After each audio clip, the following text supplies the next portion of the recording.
Hello students. आज का जो हमारा टॉपिक है वो है सॉल्विंग सिस्टम ऑफ इक्वेशंस। ठीक है, ये जो टॉपिक है ये काफ़ी इम्पोर्टेंट है और जेई मेंस और जेई एडवांस के लिए ये सुपर इम्पोर्टेंट टॉपिक है, तो इसे बिल्कुल ध्यान से समझो। ठीक है, थोड़ा इन्वॉल्व होने का ये मतलब कि थोड़ा तुम्हें कॉन्सेप्चुअल समझना होगा, बट अगर तुम लाइन बाय लाइन फॉलो करोगे तो तुम्हें कोई प्रॉब्लम नहीं आएगी। तो हमारा जो फर्स्ट पॉइंट है वो है two variables and two equations. सबसे पहले, उससे भी पहले, सिस्टम ऑफ इक्वेशंस का क्या मतलब है? सिस्टम ऑफ इक्वेशंस का ये मतलब है कि एक से ज़्यादा इक्वेशन को हम क्या बोलेंगे? System of equations. ठीक है, अब यहाँ पे क्या होगा कि हमारे पास जो इक्वेशंस होंगे वो लीनियर होंगे। लीनियर होने का मतलब कि वो तो या तो दो वेरिएबल होंगे, दो इक्वेशंस होंगे। ठीक है, तीन वेरिएबल्स होंगे, तीन इक्वेशंस होंगे, या फिर दो वेरिएबल्स होंगे एंड तीन इक्वेशंस होंगे। और जो इक्वेशंस होंगे वो लीनियर होंगे। लीनियर होने का ये मतलब है कि एक्स और वाई पे जो पावर होगा वो वन होगा। ठीक है, ऐसा नहीं होगा कि दो वेरिएबल के हमारे पास क्वाड्रेटिक इक्वेशन गिवन हो, दो quadratic equation in two variables given हो, ऐसा नहीं होगा। ठीक है, तो स्टार्ट करते हैं हम लोग। सबसे पहला क्या है, हमारे पास एक general linear equation in two variable given है, फर्स्ट इक्वेशन। इसको हम क्या बोल रहे हैं? a1x plus b1y plus c1 is equal to 0। ये हमारा क्या है कि स्ट्रेट लाइन को रिप्रेजेंट करता है। ऑब्वियस सी बात है, linear equation in two variables always represent a straight line, ये हम 9th-10th क्लास से जानते हैं। फिर हमारे पास एक दूसरा इक्वेशन है a2x plus b2y plus c2 is equal to 0। Again ये स्ट्रेट लाइन को रिप्रेजेंट करता है। अब अगर मैं बोलूँ कि ये सिस्टम ऑफ इक्वेशन 1 और 2 को सॉल्व करो, इसका क्या मतलब है?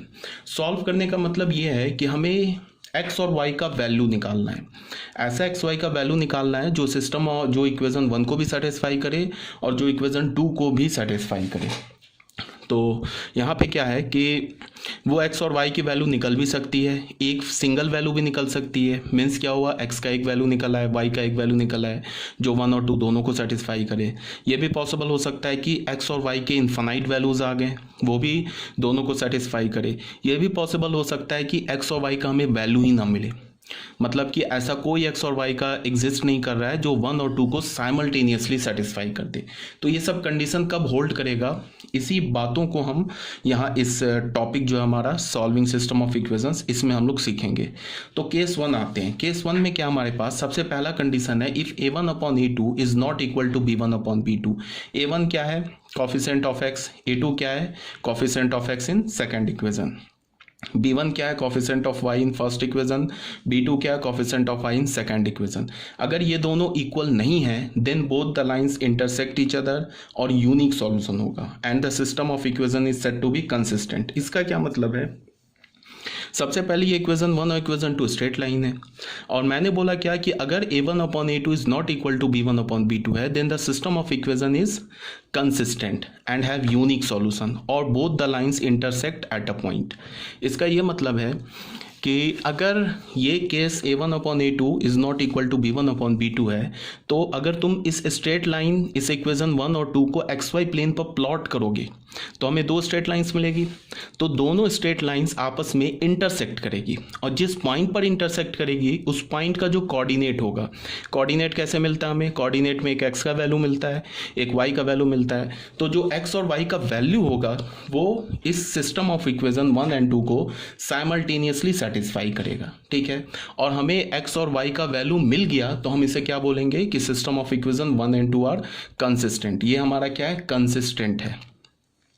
कंसिस्टेंट का क्या मतलब होता है? या तो हमें एक वैल्यू मिल जाए, या तो हमें एक से ज़्यादा इन्फानाइट वैल्यूज़ मिल जाए, या तो एक भी वैल्यू ना मिले एक्स और वाई का। अगर हमें एक्स और वाई का एक सिंगल वैल्यू मिलता है तो उसे हम कंसिस्टेंट बोलेंगे। एक्स और वाई के इन्फानाइट वैल्यूज़ मिलते हैं तो भी उसे हम कंसिस्टेंट बोलेंगे। और एक्स और वाई का हमें कोई वैल्यू नहीं मिलता है तो हम उसे क्या बोलेंगे? इनकंसिस्टेंट। ठीक है, हमेशा दो केस होगा, या तो एक्स वाई का एक वैल्यू मिलेगा या तो एक्स वाई के इनफाइनाइट वैल्यूज मिलेंगे। एक्स वाई के दो वैल्यूज नहीं मिल सकते।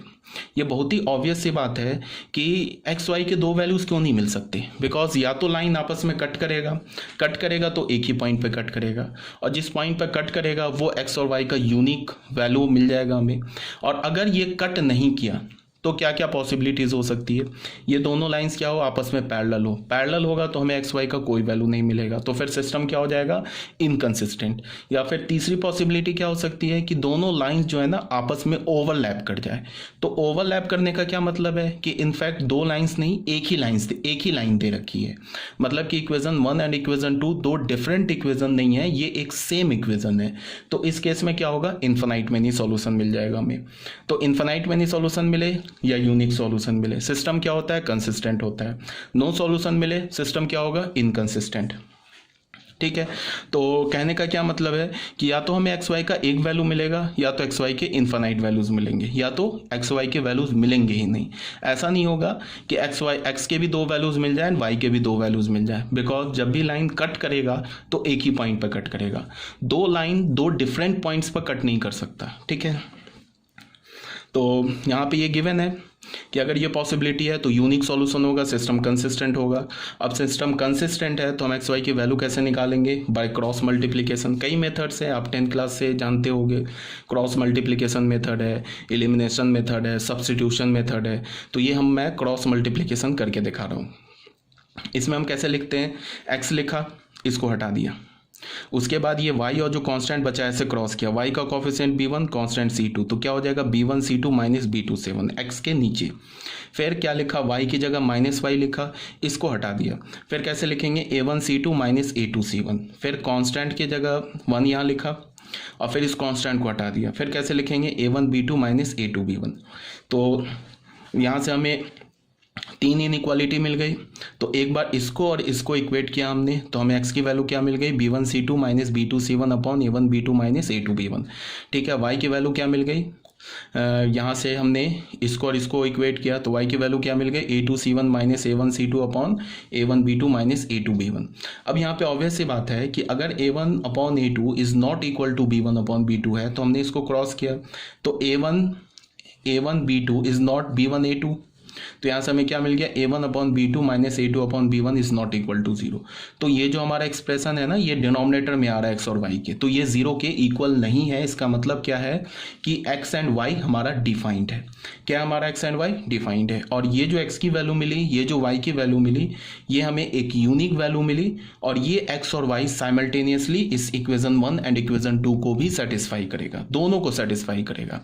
और अगर तुमने इन दोनों इक्वेशंस को xy प्लेन पे प्लॉट किया तो हमें एक इंटरसेक्टिंग लाइंस मिलेगा, कब, when a1 upon a2 is not equal to b1 upon b2। और जो इंटरसेक्टिंग लाइन जिस पॉइंट पर इंटरसेक्ट करेगा उस पॉइंट का कोऑर्डिनेट क्या हो जाएगा, उस पॉइंट का x कोऑर्डिनेट ये हो जाएगा और उस पॉइंट का y कोऑर्डिनेट ये हो जाएगा। क्लियर है, यहाँ तक कोई डाउट नहीं होनी चाहिए। तो चलो एक एग्जांपल देख लेते हैं फर्स्ट का। जैसे हमने ले लिया क्या, 2x plus 3y minus 4 is equal to 0। एक ले लिया हमने 5x plus 8y plus 1 is equal to 0। इसे हमने फर्स्ट इक्वेशन मान लिया, इसे हमने सेकेंड इक्वेशन मान लिया। ये दोनों स्ट्रेट लाइन है एक्स वाई प्लेन पे। हमने a1 अपॉन a2 अपॉन और b1 अपॉन b2 कैलकुलेट किया, तो a1 अपॉन a2 क्या हो गया 2 अपॉन 5, b1 अपॉन b2 क्या हो गया 3 अपॉन 8, जो कि आपस में इक्वल नहीं है। इम्प्लाइज क्या होगा, system is consistent and have unique solution. System क्या हमारा कंसिस्टेंट है और क्या है, यूनिक सॉल्यूशन है। ठीक है, अगर तुम इसको एक्स वाई प्लेन पर कट करोगे ना तो ऐसे करके हमें ये इंटरसेक्टिंग लाइंस मिल जाएगी। मान लो ये लाइन 1 है और ये लाइन 2 है, और तुम एक्स वाई प्लेन पर प्लॉट करके देख लेना, ये इंटरसेक्टिंग लाइन मिलेंगी। और ये जो पॉइंट ऑफ इंटरसेक्शन, इसका कोऑर्डिनेट क्या होगा वो हम कैसे निकालेंगे, क्रॉस मल्टीप्लाई कर लो। 2x plus 3y minus 4 is equal to 0, और ये 5x plus 8y plus 1 is equal to 0। x लिया तो क्या होगा 3 माइनस 32, तो ये हो जाएगा प्लस 32। माइनस y किया तो इसको हटा दिया, क्या होगा 2 माइनस 20 तो प्लस 20। 1 अपॉन क्या किया 8 टू ज़ 16 माइनस 15, तो x अपॉन क्या हो गया 35 is equal to minus y upon 22 is equal to 1 upon 1। ठीक है, तो x की वैल्यू हमें क्या मिल गई 35 एंड y की वैल्यू क्या मिल गई माइनस 22।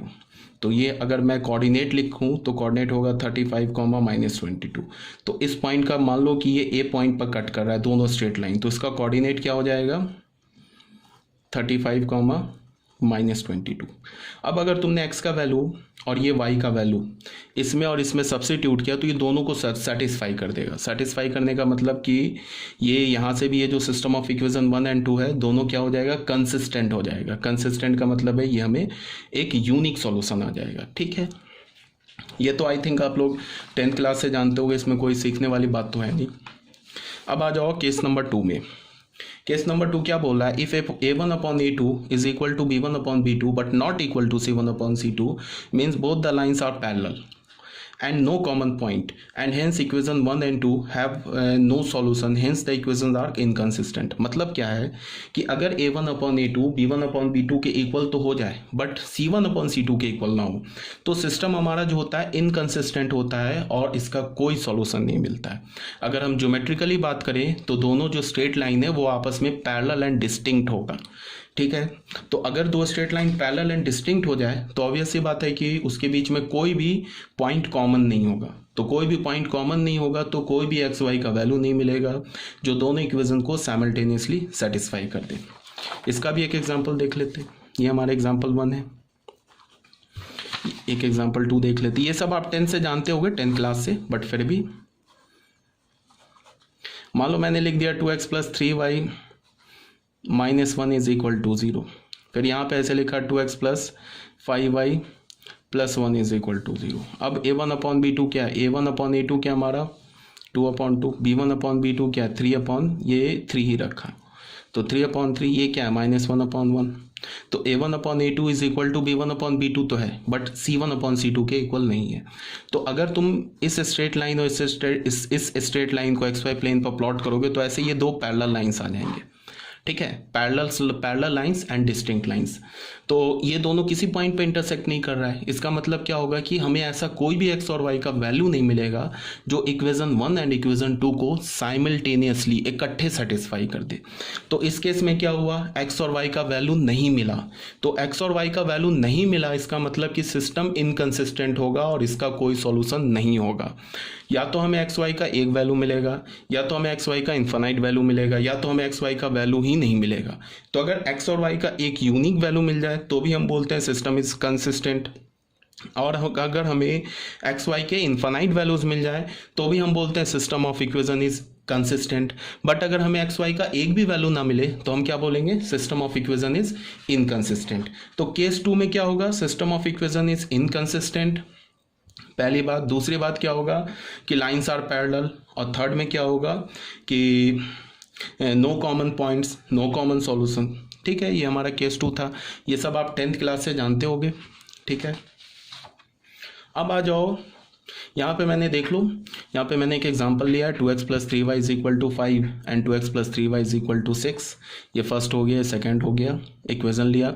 यहाँ पे अगर तुम देखोगे, चेक करोगे तो a1 अपॉन a2 1 है, b1 अपॉन b2 भी 1 है, बट c1 अपॉन c2 5/6 है। तो a1 upon a2 is equal to b1 upon b2 but not equal to c1 upon c2। तो ये क्या इंप्लाई कर रहा है, equation 1 and equation 2 represent two parallel distinct straight lines in xy plane and there is no solution, that is no value of x and y exist which simultaneously satisfy both the equations 1 and 2।